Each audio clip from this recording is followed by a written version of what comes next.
Кайрадан эле Америка тарыхына кала турчу дагы маанилүү окуя шайлоо өнөктүгүнө кайрылабыз. 2016-жылы президенттик шайлоонун жыйынтыгы таңкы саат 4 менен 5 ортосунда деп айтылат. Адатта утулуп калган талапкерлер жеңишке жеткен атаандашына телефон чалып өзүнүн утулганын мойнуна алат. Эгер талапкерлер шайлоочулар коллегиясынын 269 добушун алып тең чыкса, анда президентти эл өкүлдөрү палатасы дайындайт. Ортодогу айырмачылык чоң деле болбой, кайра акыркы добушка чейин эсептөө зарыл деп табылса, анда бул бир топ убакытты алат. Эл аралык мамиле жаатында Адис Эмил Жураев менен Америкадагы шайлоону ортого салабыз. Кесиптешим биздеги шайлоодон кандай айырмасы бар? Деги эле демократиянын туу тутуп, башка дүйнө мамлекеттеринде ушул принципти карманууга үндөгөн Америкада чында эле шайлоо маалында карусель оюндары болобу деген өңдүү суроолорду берип көрдү. Ушул Америкадагы өтчү шайлоодогу системасы Кыргызстандын шайлоо системасынан кандай айырмаланат? Эки өлкөнүн президенттик шайлоо системасында көптөгөн айырмачылыктар бар албетте. Америка деген бул партиялык негизде түзүлгөн демократиялык система, шайлоо системасы. Президент шайлоодо булар негизги эки партиянан чыккан кандидаттардын ортосундагы ат салышуусун байкайбыз. Бул демократиялык жана республиканчылдардын партиясы. Ар бир партиянын атынан чыккан кандидат өз кезегинде бир жыл бою өзүнүн партиясынын ичинен дагы тандалып чыгат. Ошондуктан биринчи кезекте Америкада партиянын ички шайлоосу да өтөт деп айтсак болот. Анын аты праймерис деп коюшат. Анан август айларына келгенде эки партиянын тең акыркы жеңүүчү кандидаты улуттук деңгээлдеги шайлоого аттанышат. Кыргызстанда болсо, албетте өзүңүз билгендей, канча кандидат катталып ошо шайлоо кампаниясына чейин, жараянына чейин жеткен болсо, ошончо кандидат ат салышы мүмкүн. Бизде 10 болушу мүмкүн, 20 да болушу мүмкүн, канча болсо боло берет. Партиянын атынан сөзсүз түрдө чыгуу милдет эмес бизде. Экинчи тарабы бизде түздөн түз эгер кайсы бир кандидатка шайлоочулар добуш берип, ошол добуш түздөн түз жана тандалган кандидаттын эсебине эсептелсе, Америкада болсо ар бир шайлоочу добуш берилгени суммаланып, ошонун негизинде ошол ар бир штаттын шайлоочулар колледжи деп койгон бир жыйын бар. Ошол ага кирген шайлоочулардын шайлоочулары деп койсок да болот. Ал кишилер жана акыркы чечүүчү добушту, тандоону ошолор кылышат. Алардын ар бир мындайча айтканда Америка боюнча штаттардын баарысын, 50 штаттын баарысын кошкондо 2,5 миңдей киши. Ошолордун добуштары, тандоосу негизи принципке ылайык. Ошо жалпы эл кандай шайлаган болсо ошондой кылышат. Бирок теориялык жактан башкача шайлап коюшу да мүмкүн. Мисалы үчүн 2000-жылкы жанагы Джордж Буш менен Альберт Гор шайлоосунда ошону байкаган болчубуз. Эл бир тарап шайласа, жана шайлоочулар колледжи экинчи тарапта шайлап коюшкан. Ушул менимче бул негизги чоң айырмачылыктар, андан башка дагы бир тобу бар. Ушул АКШдагы өткөн шайлоо өнөктүгү буга чейинки шайлоолорго салыштырмалуу эң булганычтуу деп эсептелүүдө, кээ бир адистердин айтышы боюнча. Сиздин бааңыз бул нерсеге кандай?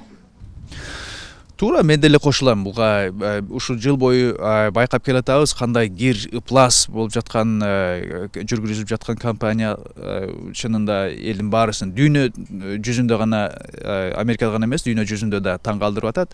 Мунун негизги эле ошол айырмачылыгы башка шайлоолорго салыштырмалуу ушу бул кезде шайлоо кандидаттардын бирөөсү бул буга чейин саясатка тиешеси болбогон, эл өкүлү болуп көрбөгөн миллиардер ишкер, өзүнүн бизнес империясын жана куруучулук жана отель мейманкана бизнесинде түптөгөн миллиардер Дональд Трамп.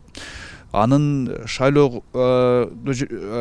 жараянын жүргүзгөндөгү эң негизги тактикасы же стратегиясы ушул өз атаандаштарын партиянын негизинде болобу, улуттук деңгээлде болобу, жана Хиллари Клинтонго каршы бул ошол атаандашын жамандоо, жекелик өзүнүн басып жеткөн немелерин айткан сөздөрүн тияка басты бияка басты көбүн эсе жалган да сөздөрүн айтып ошо жамандоого аракет кылып келди. Ошол эле кезде өзүнүн такай бир программасы да идеясы да жокко карабастан риторикасы демагогиялык түрдөгү сүйлөшкөнү бул өзгөчө расисттик, шовинисттик, башкаларга жана башка улут болобу, дин, расасына карай чыдабуулукка болгон ушундай багыттарда болгон идеяларды берип атты. Бул албетте бул Американын саясий маданиятында, тажрыйбасында мындай нерселерге негизи жол берилбей келген болчу. Бул кезде ушундай буга чейин табу болуп келген сөздөр да кадыресе темаларга айланып калганы ошонун негизинде менимче элдер муну булганычтуу ыплас шайлоо кампаниясы деп айтышат. Кандай дейсиз, ушул шайлоонун жыйынтыгы Кыргызстандын саясатына жана эки өлкөнүн ортосуна болгон кызматташтыгына кандай таасир этет? Эми шайлоонун жыйынтыгын билбей туруп айта албайбыз, бирок негизи буга чейинки Американын тарыхында канча шайлоолор болуп келген, эч кайсы шайлоонун натыйжасында Американын тышкы саясаты кескин түрдө өзгөрүп кеткен эмес. Кайсы бир деңгээлде өзгөрүүлөр албетте болот, бирок кескин түрдө биз АКШ менен душман болуп же өтө жакын дос болуп кетебиз деген ойдон алыс болушубуз керек. Бирок көпчүлүк азыр жана айтып атышат, ошо Хиллари Клинтон алдын ала сурамжылоолорго карата жараша жеңип алчудай болуп турат. Эгер ошондой болчу болсо, анда менимче эки өлкөнүн арасындагы мамилелерди жакшыртууга кандайдыр бир жакшы жышаан түзүлүп калышы мүмкүн дейм. Анткени кандай гана шайлоо болбосун, кимдер катышпасын, шайлоодун натыйжасында мамлекеттер арасында жаңы диалог баштоого, жаңы башталыш ачууга көбүн эсе ошондой шарт түзүлөт да. Биз эгер ошону жакшы колдонуучу болсок, Хиллари Клинтон Кыргызстанга бир нече жолу мурда келип кеткен, жакшы түшүнгөн, билген жагы бар.